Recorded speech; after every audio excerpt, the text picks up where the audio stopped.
வணக்கம். தனுசு ராசி தமிழ் புத்தாண்டு ராசி பலன்கள்.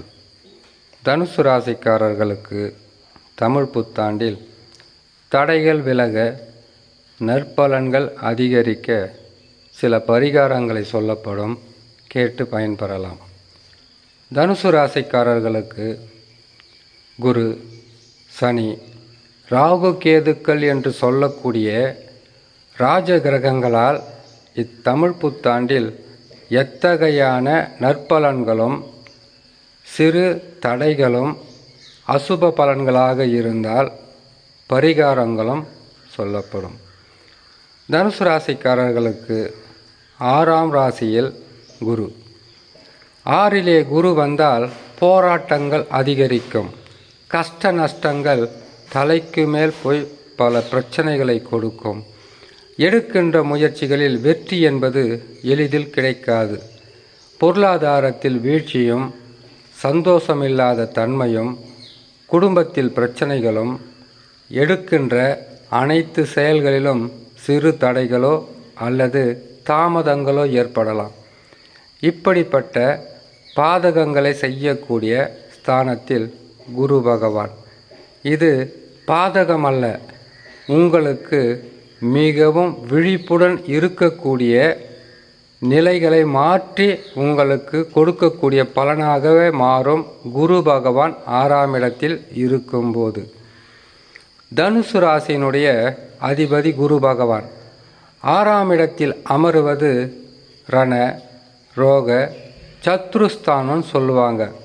உடல் ரீதியாகவும் மன ரீதியாகவும் செய்யும் தொழிலில், வியாபாரத்தில் பிரச்சனைகள் என்பது வராமல் இருக்காது, கட்டாயம் வரும்.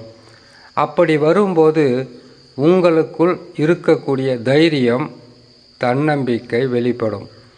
ஒரு சிலருக்கு உடலில் சில பாதிப்புகளும், குடும்பத்தில் பல பிரச்சனைகளும் கொடுக்கக்கூடிய அமைப்பில் குரு பகவான்.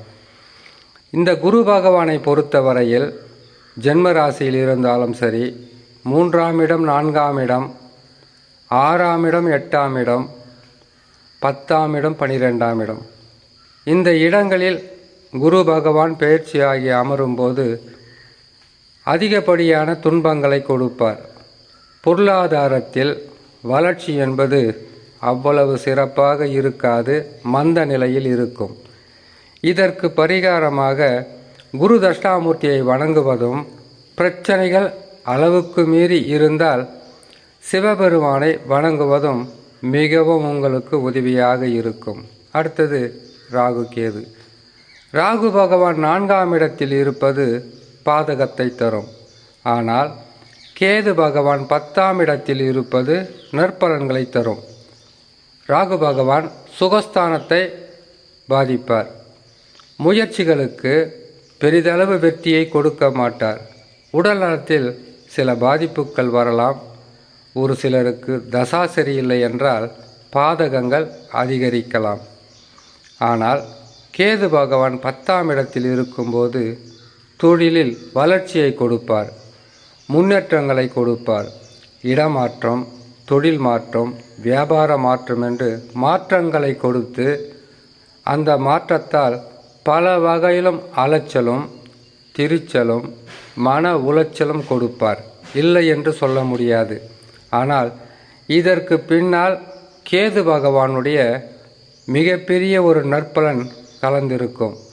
செய்யும் தொழிலில் மாற்றம் என்பது நீங்கள் செய்கின்ற இடத்திலிருந்து வரக்கூடிய பிரச்சனைகளிலிருந்து மாறுவதற்காக இருக்குமே தவிர, கேது பகவான் புதனின் ராசி என்று சொல்லக்கூடிய கன்னி ராசியில் அமர்ந்திருக்கும்போது மாற்றம் இல்லாமல் இருக்காது.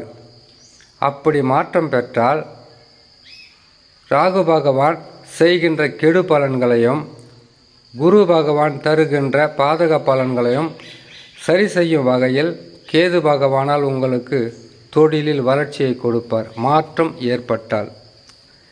அடுத்ததாக சனி பகவான். இருப்பதிலேயே சனி பகவானும் கேது பகவானும் உங்களுக்கு மிகவும் உதவியாக இருப்பார்கள். 3ஆம் இடத்தில் பல வகையான முன்னேற்றங்களை தரக்கூடிய ஸ்தானத்தில் அமர்ந்திருப்பது சனி பகவான். சனி பகவான் 3ஆம் இடத்தில் இருக்கும் வரையில் தனுசு ராசிக்காரர்களை எந்த பாதகம் வந்தாலும் அதிலிருந்து மீண்டு வருவதற்குண்டான வழியை கட்டாயம் சனி பகவான் செய்து விடுவார்.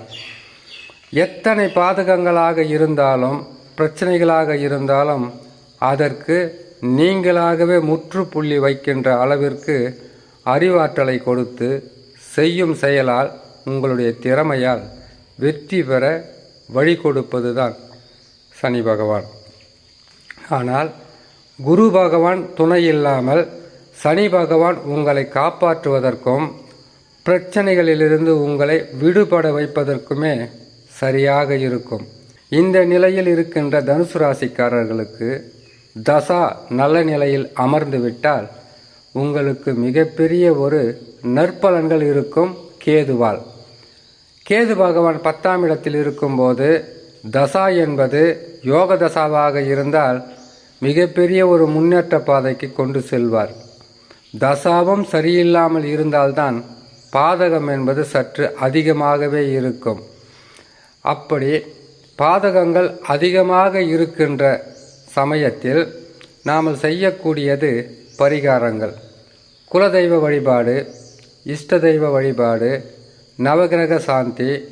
அடுத்ததாக உங்களுக்கு நவகிரக கோயிலுக்கு போக முடியும் என்றால் குரு தட்சிணாமூர்த்தியை பார்த்து உங்களுடைய குறைகளை சொல்லி புஷ்ப அபிஷேகம், அடுத்ததாக அவருடைய நாட்கள் என்று சொல்லக்கூடிய வியாழக்கிழமையில் குரு தட்சிணாமூர்த்தியை வணங்குவதும் அவரை தரிசனம் செய்வதும் உங்களுக்கு மாற்றங்கள் கட்டாயமாக இருக்கும்.